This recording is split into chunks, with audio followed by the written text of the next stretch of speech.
Novamente, boa tarde para todos vocês. Espero que vocês estejam bem, esteja tudo tranquilo aí, por aí. Hoje a gente vai falar um pouquinho sobre... Vai começar a entrar propriamente na parte do conteúdo do nosso objetivo, né, de redações de vestibular. A gente vai falar sobre o texto dissertativo argumentativo especificamente, né, as características. Vou mostrar um pouquinho a estrutura para vocês. Talvez seja um conteúdo meio repetitivo para algum de vocês, né, que estão aí no terceiro ano e tal. Mas eu acho que é importante a gente ter domínio desse tipo textual, porque se a gente não tem domínio do tipo textual, a gente não consegue produzir um bom texto desse tipo textual, né? Então, vocês, não sei se vocês assistiram a videoaula, mas a gente também tem um complemento da videoaula que eu coloquei no nosso grupo, coloquei no Classroom. Eu vou colocar esse material lá, tá? Eu tava só esperando passar a aula de vocês, acabando aqui eu já coloco lá. Então vocês vão ter acesso a tudo que tá aqui, não se preocupem em ficar anotando exatamente tudo que tá escrito. Qualquer pergunta, peço a vocês para fazerem por áudio, se possível, tá? Se não for possível, muito provavelmente só eu vou responder no final da aula, que vai ser o momento que eu vou abrir de novo essa parte aí do chat. E é isso, tá? Vamos lá. Antes da gente começar a falar sobre a dissertação argumentativa em si, eu acho que é importante a gente entender o verbo dissertar. O que é dissertar sobre alguma coisa? Porque a dissertação, a palavra dissertação ou o verbo dissertar não está muito no nosso cotidiano, né? A gente não fala muito essa palavra. Então, eu peguei uma definição de dicionário para a gente começar a entender o que significa isso de dissertação que a gente ouve tanto quando está se preparando para o vestibular. Aí no Dício, que é esse dicionário excelente, que inclusive tem aplicativo, caso vocês tenham interesse em ter um bom dicionário no celular para pesquisar, né, os significados de palavra, recomendo esse. É só vocês irem lá na loja de aplicativos dos celulares de vocês que vocês vão encontrar. É assim mesmo, o Dício, que está escrito ali, assim como está escrito. E lá no Dício, quando eu digitei a palavra dissertar, ele me deu a seguinte definição. Dissertar é apresentar um assunto com riqueza de detalhes, de maneira sistemática, pela escrita ou oralmente. Discorrer. Dissertava sobre suas propostas, né? Então, é a definição que eu tirei lá do dicionário. E aí, para a gente começar a fazer uma ponte entre o que a gente viu na aula passada e o que a gente vai ver na aula de hoje, eu retomei o conceito de texto que a gente falou, né? Que a gente discutiu na semana passada, e adicionei a palavra dissertativo, porque o que vai interessar a gente ao escrever uma redação modelo Enem, modelo ERJ, modelo CEDERJ, é justamente o texto dissertativo argumentativo, que a gente vai falar no próximo slide.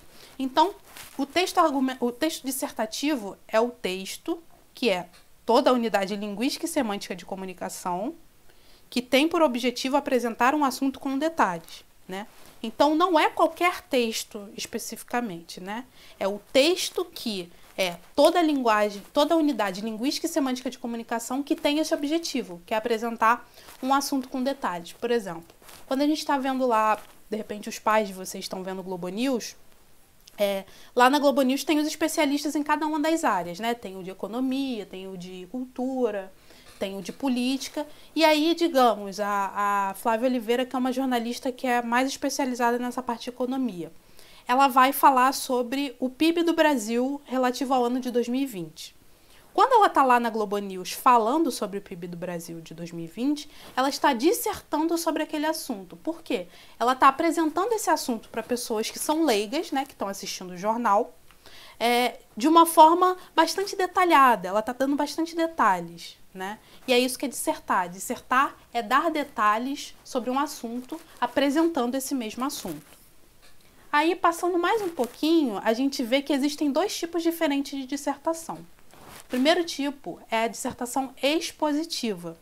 A dissertação expositiva é o seguinte: a gente só tem apresentação de ideias, a gente não tem a opinião do autor presente no texto. Por exemplo, se você abre o site do jornal O Globo, você vai ver lá várias notícias sobre coisas que estão acontecendo no mundo nesse momento. O exemplo que eu dei na aula de manhã, a gente pode estar vivendo aí agora no Brasil a questão do Lázaro, o caso Lázaro.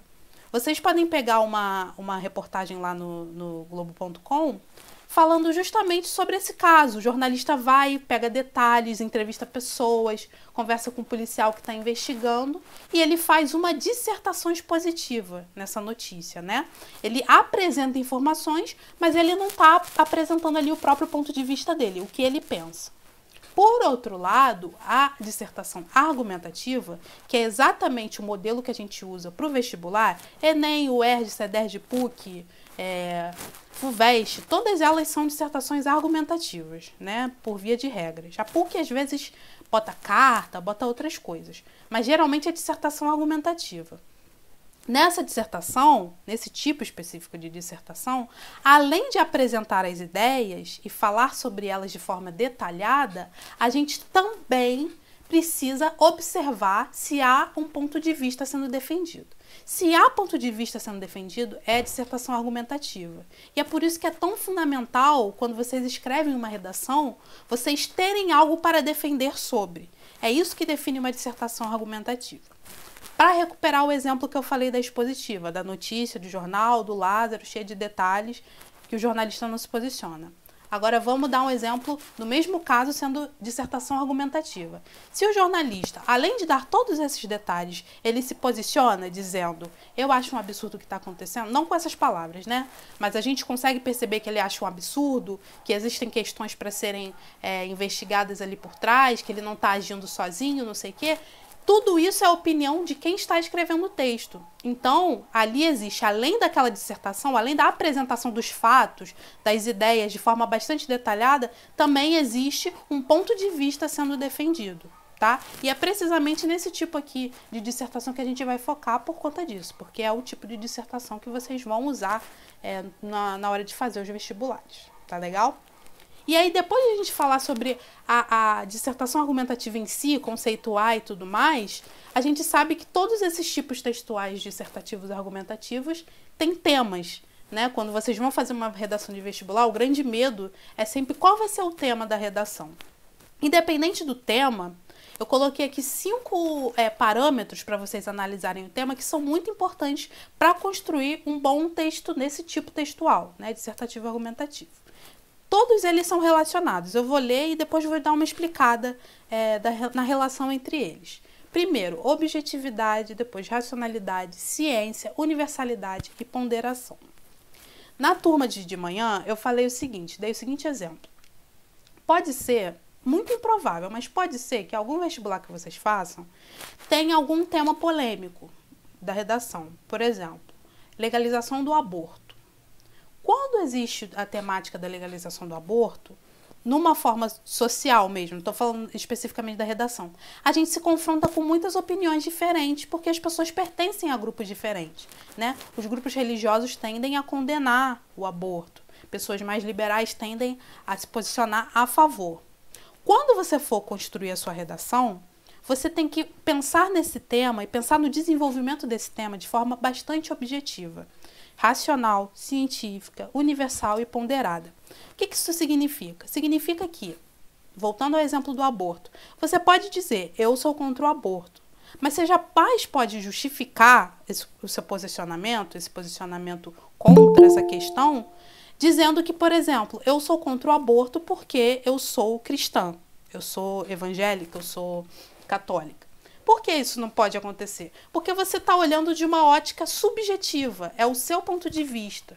Para fundamentar isso de forma objetiva, você tem que pegar índices, você tem que pegar referências, você tem que pegar repertórios, sabe, de outras áreas do conhecimento que comprovem o seu ponto de vista. A religião não é um tópico, digamos assim, não é um parâmetro que o Enem aceita para que vocês comprovem um argumento.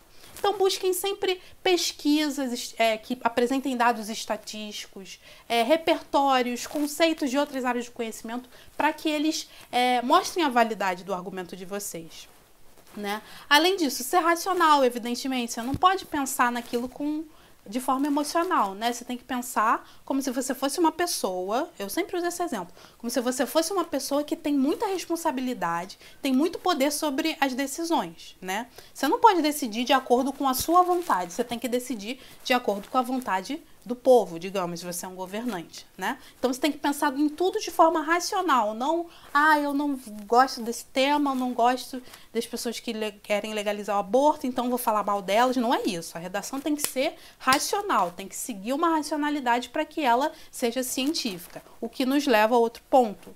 Você tem que ter ciência do que você está fazendo, no sentido de entender, né, o que você está fazendo, e ao mesmo tempo ser científico. O que significa isso? Usar desses artifícios da ciência, os dados estatísticos, as pesquisas, os conceitos, as ideias de outras áreas do conhecimento para validar o seu ponto de vista. Quando você usa isso, você está dizendo, tá vendo? Não sou só eu que penso assim. Outras pessoas também pensam dessa forma. Além disso, universalidade tem muito a ver com todas essas questões, né? Pensar do problema não de forma individual, eu, o indivíduo, eu, a Sofia, professora de redação. Não, eu tenho que pensar de uma forma coletiva, universal, né? Como o problema é pensado no coletivo. E, por fim, a ponderação, que é você ter a capacidade de olhar para o tema, olhar para os problemas que você apresenta para esse tema de uma forma equilibrada. Por exemplo, se você diz que o problema, digamos, os desafios para a implementação de uma saúde pública de qualidade no Brasil. Esse é o tema da redação, né? Você pode apontar que um dos problemas para essa implementação ocorrer de forma plena é a negligência do Estado, a negligência dos governantes, dos presidentes, dos governadores, dos prefeitos. Só que você não vai colocar na proposta de intervenção que a solução é exterminar todos eles, né? Porque, ok, exterminou, acabou o problema. Mas primeiro que você está ferindo os direitos humanos, né? Você não pode desejar a morte de outras pessoas, isso é ferir os direitos humanos, e o Enem pune você por fazer isso. E não é a forma ponderada de se pensar no assunto, né? Talvez você tenha que aprofundar essa questão, falar que isso é fruto de corrupção, que a mentalidade da população inteira tem que mudar, enfim. Mas é olhar para o problema de uma forma equilibrada. Não é deixar as suas emoções dominarem, tem que matar todo mundo, tudo é horrível. Não, é olhar para o problema de forma calma, equilibrada e conseguir elaborar uma solução a partir disso, tá? E aí pensando nas características gerais, né, dessa dissertação, pensando assim de uma forma esquemática mesmo, assim, de estrutura, tempo para desenvolver. Primeiro que o nosso padrão aqui dos vestibulares do Rio, até de São Paulo, também do Brasil todo, é justamente o padrão de 25 a 30 linhas. São redações curtas, né? O que leva a gente aí a fazer 5, 6 linhas por parágrafo, a depender de quantos parágrafos de desenvolvimento vocês vão fazer, né? Além disso, o tempo para desenvolvimento que se calcula em média, tá? Em média. Isso aí depende, é muito pessoal. Depende da sua velocidade para fazer uma prova. É de 1 a 1h30 nos vestibulares maiores. Isso inclui, evidentemente, o Enem. Ah, professora, mas eu só tenho meia hora para fazer a redação. Mas aí é você administrar o seu tempo. O tempo que você vai ter para desenvolver depende muito do que você fez na prova. Se você demorou a responder as questões, se você vai ainda responder o cartão-resposta e você fica preocupado, aí faz a redação rápido para responder o cartão-resposta. Para mim, um dos maiores desafios de fazer vestibular é administrar o tempo. Foi a coisa que eu mais tive problema. E talvez alguns de vocês estejam no segundo ano ainda, talvez estejam fazendo por experiência, ou usem o terceiro ano também para fazer como experiência, né? Eu acho que a maior lição que vocês têm que tirar da prova do Enem, quando forem fazer, é essa. Administrar o tempo, conseguir entender quanto tempo eu demoro para fazer matemática, quanto tempo eu demoro para fazer português, quanto tempo eu demoro para fazer uma redação, porque isso é primordial para que vocês consigam desenvolver bem a redação e fazer uma boa prova de forma geral, né? Depois, o tema. O tema é basicamente a uniformização ali daquele vestibular, porque a gente está querendo ali ser o mais justo possível. Claro, é um processo seletivo, alguma injustiça pode até acontecer. Mas se eu escolho falar sobre racismo, um de vocês escolhe falar sobre videogame, outro escolhe falar sobre outra coisa, primeiro que a gente sempre escolhe falar sobre o que a gente gosta mais e domina mais, né? Então, a gente vai naturalmente ir melhor falando sobre coisas que a gente gosta. E segundo, que não é justo, porque eu não consigo avaliar pessoas diferentes falando sobre assuntos diferentes da mesma forma. Então, o tema vem para isso também, vem para uniformizar essas provas, para que todo mundo consiga ser avaliado da forma mais justa possível, né? Entendendo que pode ocorrer, claro, alguma injustiça. Depois existe a questão da linguagem, que a gente já falou na aula passada, né? Que a gente vai ter sempre na avaliação uma procura por uma escrita em norma padrão. Quando a gente fala em norma padrão, a gente está falando de gramática, né? A gramática normativa, aquela que se estuda na escola, nas aulas de português. E, além disso, uma linguagem impessoal, que a gente também falou na aula passada, né? É escrever de uma forma que o seu ponto de vista esteja ali explícito, mas não textualmente. Você não vai colocar eu, nós, algo do tipo. Você vai escamotear, você vai esconder textualmente, linguisticamente, a sua opinião por meio de algumas estratégias, terceira pessoa, partícula C, coisas do tipo, né? E aí, além disso, para finalizar essa parte das características gerais, a gente tem uma questão muito importante, retomando o tema, que é a abordagem, né? A abordagem do tema é uma das coisas que mais dá problema no Enem, porque todo ano a banca lança o tema, e aí quando vai pegando as provas, ela vai flexibilizando a avaliação daquele tema, porque muitos alunos têm muita dificuldade de compreender o tema de forma plena, né? Então, compreender o tema de forma plena significa o quê? Abordar tudo o que está presente na frase temática. Trouxe aqui o exemplo do Enem de 2019. Nesse Enem, a frase temática era democratização do acesso ao cinema no Brasil. Então, tem 4 palavras que são fundamentais de serem apreendidas nessa definição aí, nessa frase temática. Democratização, que tem a ver com políticas públicas, né, de abarcar todas essas pessoas. Acesso tem a ver justamente com a inclusão dessas pessoas em alguma coisa. Cinema, que é onde essas pessoas devem ser incluídas.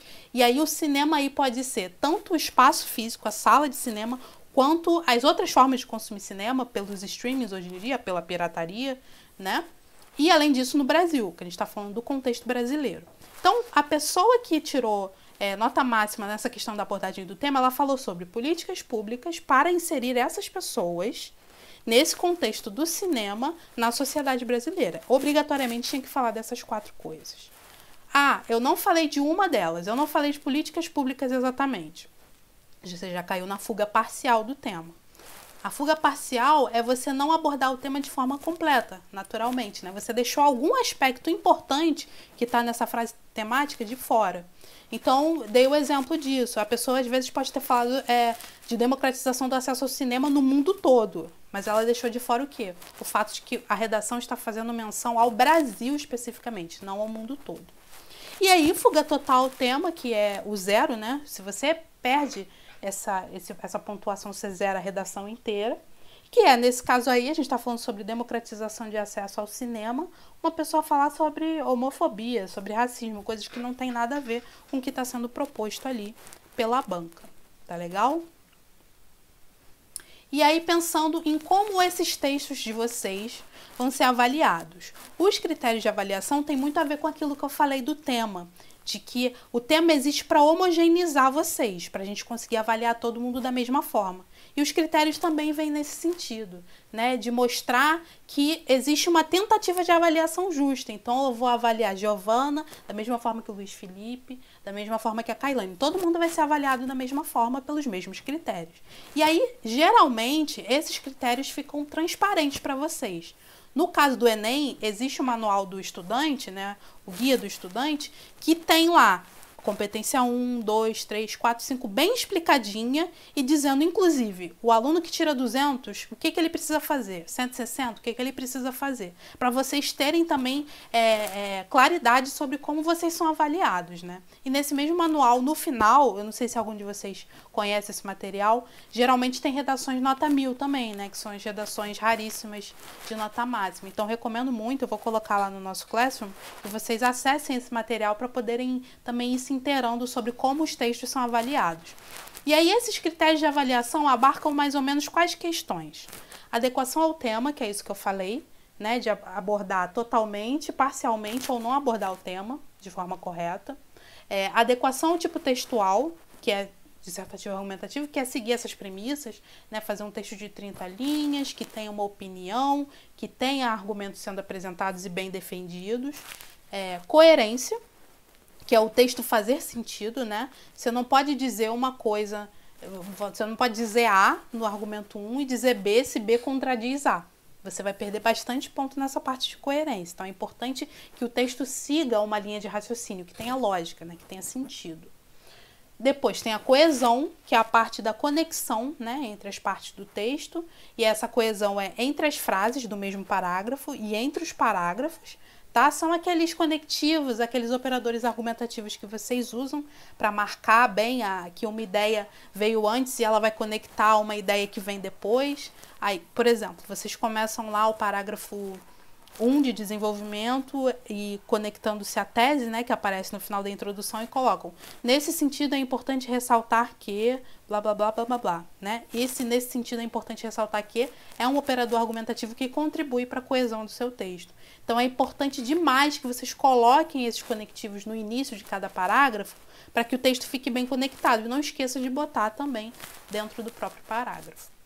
Além disso, tem a apresentação correta da modalidade escrita formal do português, né, que a gente já falou, que é a questão da norma, as vírgulas, as concordâncias, as regências, aquilo que a gente aprende na parte de sintaxe, né, geralmente na escola.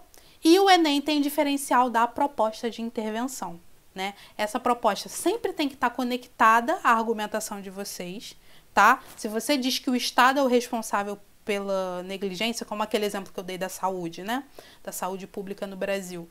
Você colocou lá, o Estado negligencia a saúde pública e é por isso que as coisas estão do estado que estão, né? Quando você for para a proposta de intervenção, o seu agente, para resolver essa questão, necessariamente tem que ser o Estado. Porque se você colocou que ele é que não está cumprindo o papel, para resolver o problema, ele tem que passar a cumprir o seu papel. E aí você vai colocar, vai fazer uma proposta condizente com o que você disse anteriormente, tá? Isso tem a ver também com a coerência do texto, né? Se você coloca que o Estado é responsável pelo negócio, e aí na proposta você coloca que é a mídia que tem que resolver, tá incoerente, né? Não tá fazendo sentido. Então, atenção a isso também, porque o Enem tem esse diferencial, mas também não é nada tão complicado assim. A gente vai falar mais disso no futuro. Alguém tem alguma pergunta até agora? Não, professor. Tudo tranquilo? Então vamos seguir.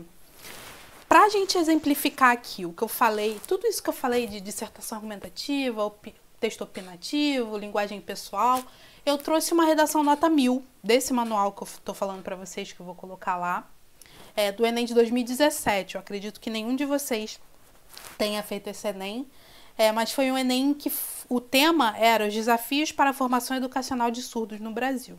Então, a pessoa tinha que falar sobre os entraves, os problemas que existem na educação para essas pessoas surdas na sociedade brasileira, né? Eu vou pegar parte a parte, parágrafo por parágrafo, a gente vai ler, vai analisar, e aí também vou usar como exemplo para mostrar a vocês como que funciona cada uma dessas partes do texto, o que elas precisam ter para ser boas, né?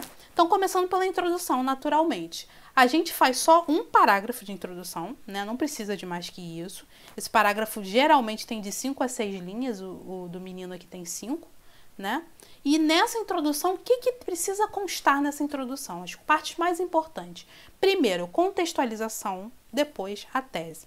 A contextualização é o momento de ambientação de quem está lendo o seu texto, entender qual é o tema, o que você vai defender, tá?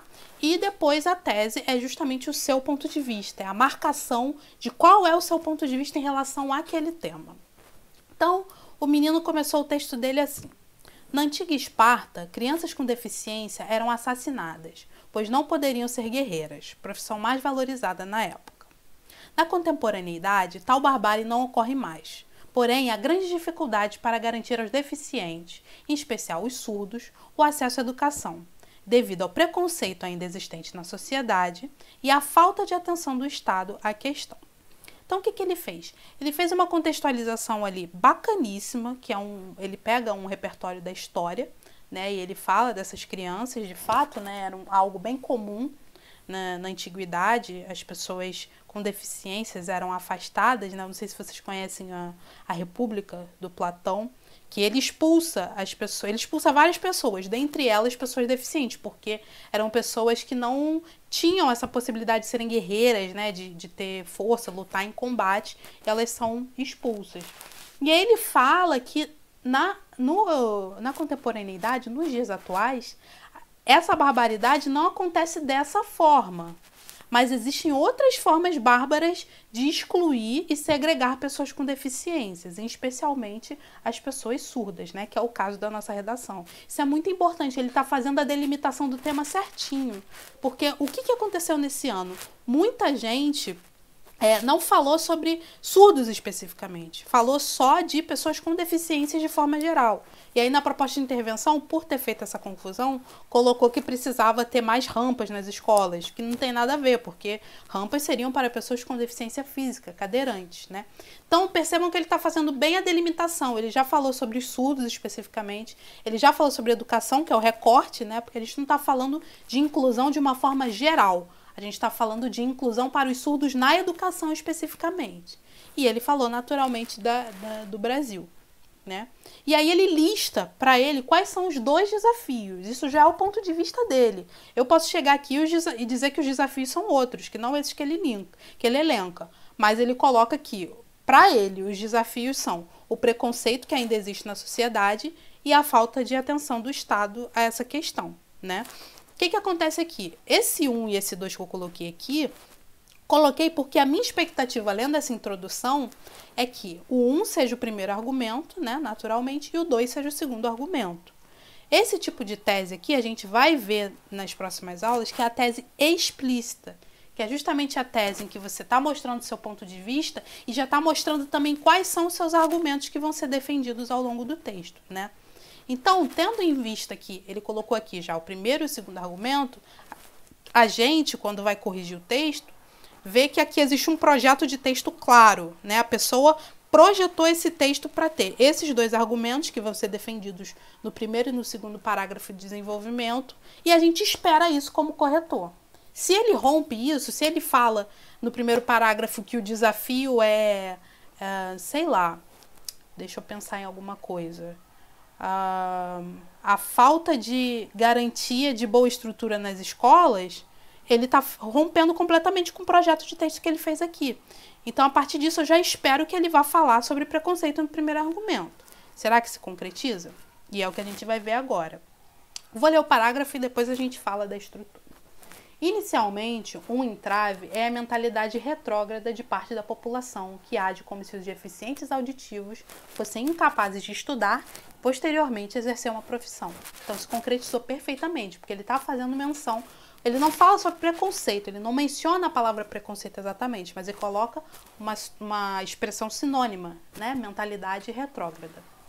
E ele está mostrando que, de fato, isso é um entrave, isso é um desafio para a melhoria do acesso às pessoas surdas na educação. Daí ele continua. Primeiro ele apresentou o tópico frasal, ele apresentou o argumento numa frasezinha curta, expositiva e argumentativa sobre o ponto de vista dele. Daí ele continua. De fato, tal atitude se relaciona ao conceito de banalidade do mal, trazido pela socióloga Hannah Arendt. Quando uma atitude agressiva ocorre constantemente, as pessoas param de vê-la como errada. Um exemplo disso é a discriminação contra os surdos nas escolas e faculdades, seja por olhares maldosos ou pela falta de recursos para garantir seu aprendizado. Nessa situação, o medo do preconceito, que pode ser praticado mesmo pelos educadores, possivelmente leva à desistência do estudo, mantendo o deficiente à margem de seus direitos, fato que é tão grave e excludente quanto os homicídios praticados em Esparta, apenas mais dissimulado. Então, o que tem de interessante nessa fundamentação? A fundamentação é o momento que você vai, como eu falei para vocês anteriormente, validar a sua informação, você vai dar valor, você vai conferir autoridade ao que você está querendo dizer, né? Para isso, qual a estratégia que ele usa? Ele pega um repertório, né? Ele pega um conceito da Hannah Arendt, que, como ele apontou, é uma socióloga, e ele, além de pegar esse conceito, ele explica esse conceito, que é fundamental de vocês fazerem, porque vocês têm que presumir sempre que o corretor do texto não sabe o que aquele conceito significa. Então, se ele jogasse aqui só a banalidade do mal e não explicasse, muito provavelmente o repertório ia ser considerado improdutivo, porque toda vez que você apresenta um conceito, uma ideia da biologia, por exemplo, você tem que explicar, porque não necessariamente quem está lendo o texto sabe aquele conceito que você está querendo dizer. Tá? E além disso ele continua, ele apresenta o conceito, mas apresentar o conceito não é suficiente. Porque quando a Hannah Arendt escreveu isso, ela não estava pensando exatamente na questão da exclusão de pessoas surdas das escolas brasileiras, certo? cabe a você que escolheu esse repertório mostrar qual é a conexão entre esse repertório e o argumento e o tema que você está discutindo. E ele faz isso na frase seguinte. Um exemplo disso é a discriminação contra os surdos nas escolas e faculdades, seja por olhares maldosos ou pela falta de recursos para garantir o seu aprendizado. Então, é um texto muito bem amarrado. Ele apresentou o argumento, ele fundamentou, ele explicou essa fundamentação, esse conceito, relacionou o conceito à realidade que está sendo criada ali, debatida naquele texto, e ele conclui esse parágrafo remetendo novamente a Esparta, que foi a referência que ele utilizou lá no primeiro parágrafo, né? Então ele fala: fato que é tão grave e excludente quanto os homicídios praticados em Esparta, apenas mais dissimulado. Então ele retoma essa ideia que veio antes para a ideia não ficar solta lá, né? Isso também é coesão. Ele faz uma coesão ali com um elemento que já apareceu anteriormente. Então ele também está preocupado em progredir no texto, mas retomar coisas que vieram antes, o que é muito importante para garantir uma boa redação, né? E aí o segundo parágrafo a gente viu aqui que ele estava falando de preconceito, primeiramente, e depois ele está falando sobre falta de atenção do Estado à questão. E aí, será que se concretiza nessa questão? Vamos ver. Outro desafio enfrentado pelos portadores de deficiência auditiva é a inobservância estatal, uma vez que o governo nem sempre cobra das instituições de ensino a existência de aulas especializadas para esse grupo, ministradas em Libras, além da avaliação do português escrito como segunda língua. De acordo com Habermas, incluir não é só trazer para perto, mas também respeitar e crescer junto com o outro.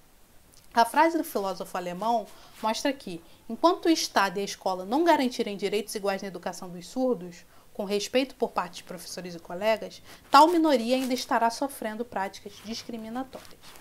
Então, mais uma vez, ele apresentou o argumento dele muito bem, um tópico frasal muito claro, já é maiorzinho, né, do que o anterior, mas a gente está vendo ali que realmente se concretiza. Ele fala aqui, ó, o governo nem sempre cobra das instituições de ensino, então ele está mostrando que aquele argumento que ele levantou lá em cima, aqui, a falta de atenção do Estado, realmente ele retoma isso e é uma questão. Só que ele amplia essa questão, porque ele está mostrando como essa questão da falta de operação do Estado em olhar para esse problema opera nesse caso especificamente, né? Ele está falando que aqui o Estado, o governo, nem sempre cobra as instituições de ensino a existência de aulas especializadas para esse grupo, né? Então não é uma negligência do Estado de forma ampla. Ele está falando que é uma negligência do Estado em promover e prover para esses alunos um atendimento especializado que garanta a permanência deles na escola.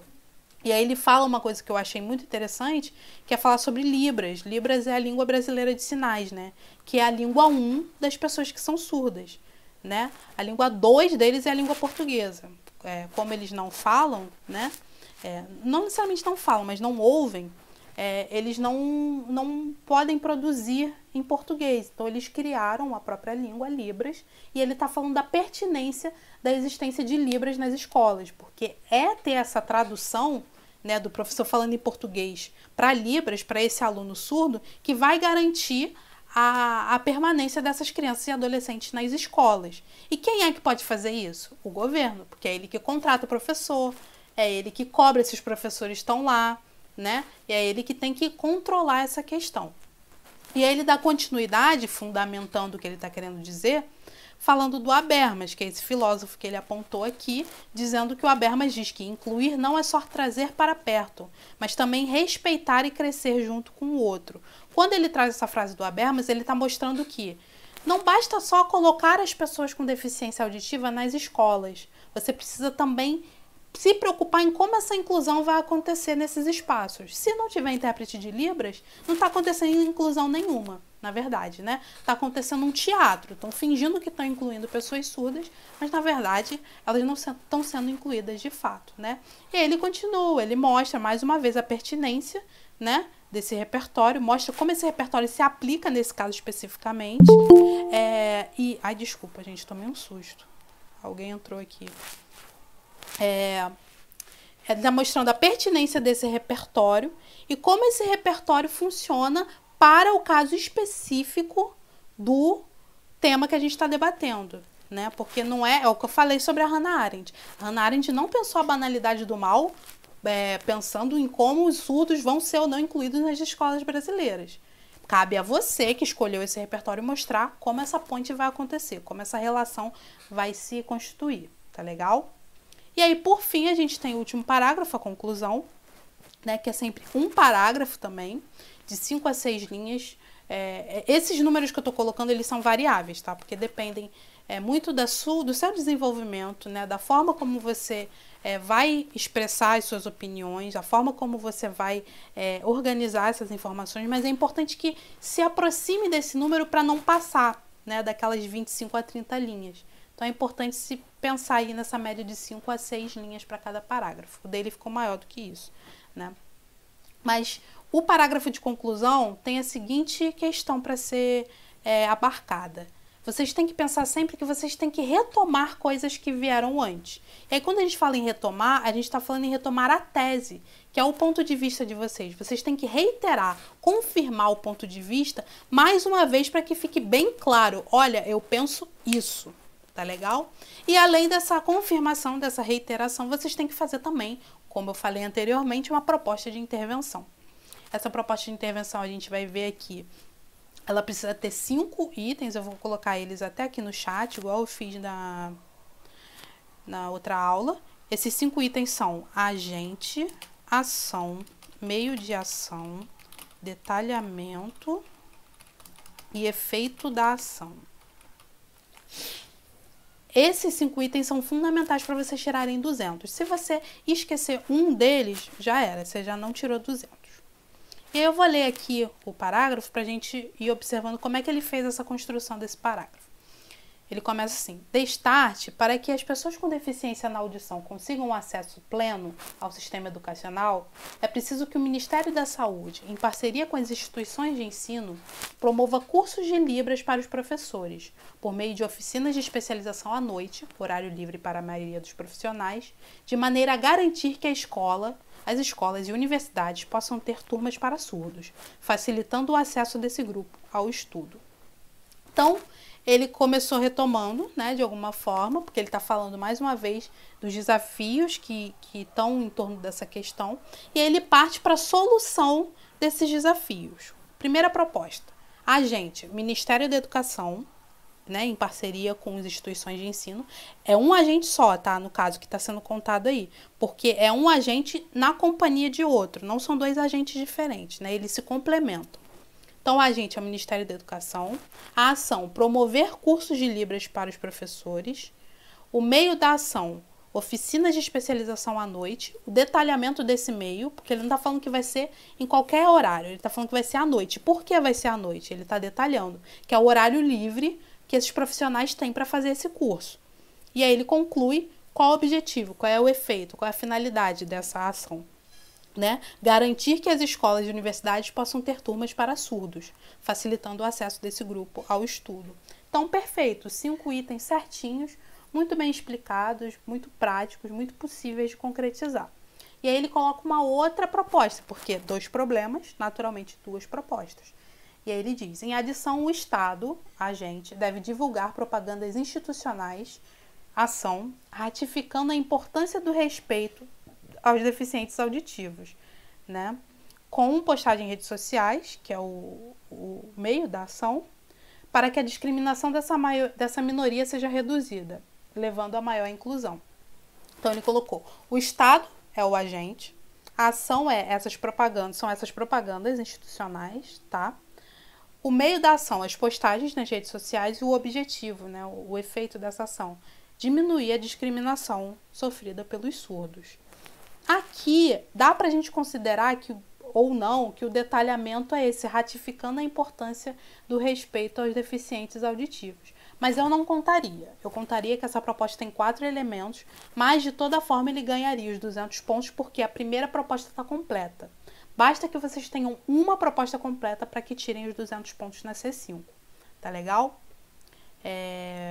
Eu acho que basicamente o que eu queria falar hoje era isso. Sim, vocês têm alguma dúvida? A princípio não, professora. Tranquilo?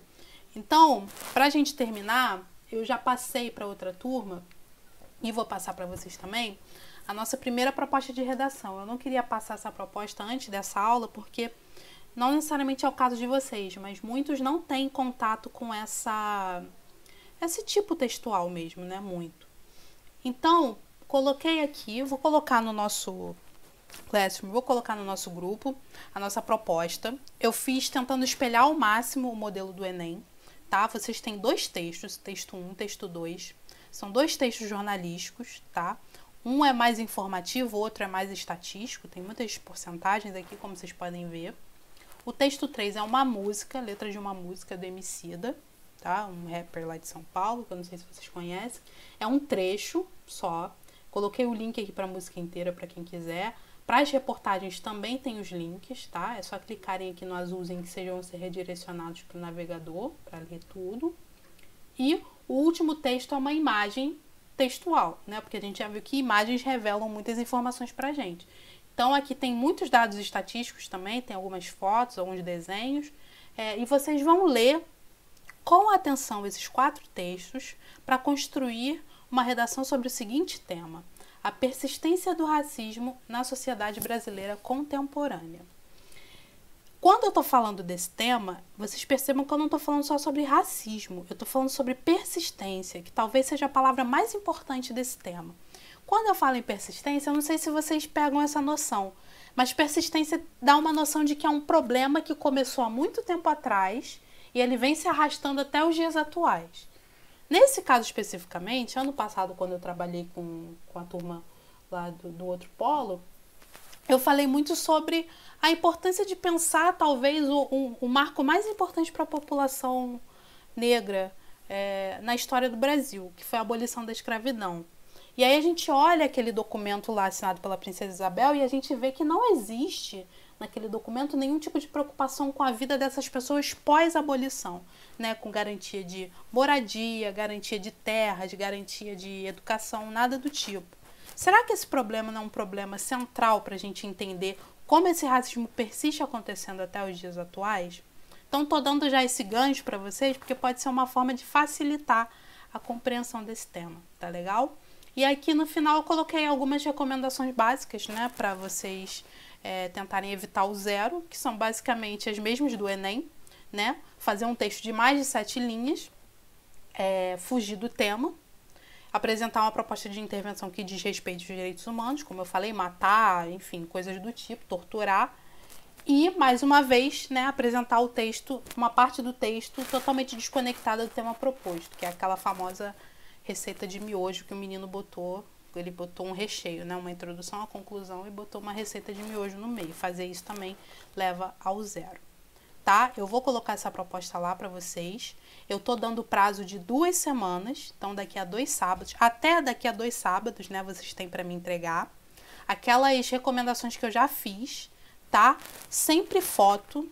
Não vou aceitar a redação digitada, porque eu preciso ver como vocês escrevem de fato, tá? Na letra de vocês, quantas linhas está consumindo, porque quando vocês forem fazer a prova para valer, vai ser escrita, né? Não vai ser pelo Word. E me enviem por e-mail. Pelo WhatsApp vai se perder, com certeza.